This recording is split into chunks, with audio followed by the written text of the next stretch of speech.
C'est vrai d'abord que le système éducatif français ne tourne pas vers la négociation. Moi, ce qui me frappe toujours, c'est que le modèle à Sciences Po, c'est l'exposé en 10 minutes.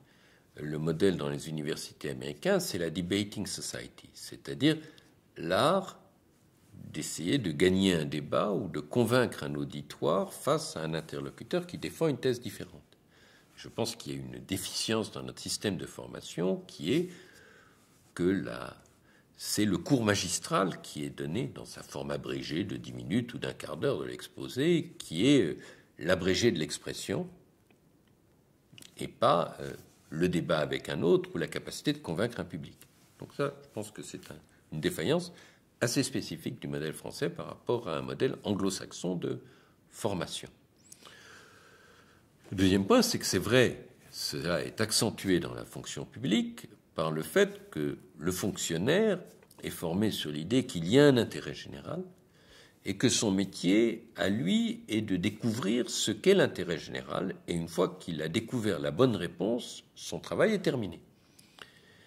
Et cette attitude-là conduit le fonctionnaire souvent à mépriser le politique.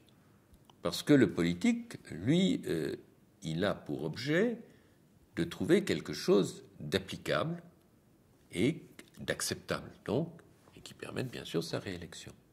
Et puisque j'ai travaillé aux finances assez longtemps, il y avait une sorte de mépris du politique qui tenait au fait que le politique faisait des compromis par rapport à une perception de l'intérêt général dans sa pureté, telle que nous le voyons avec conviction dans telle ou telle direction du ministère des Finances.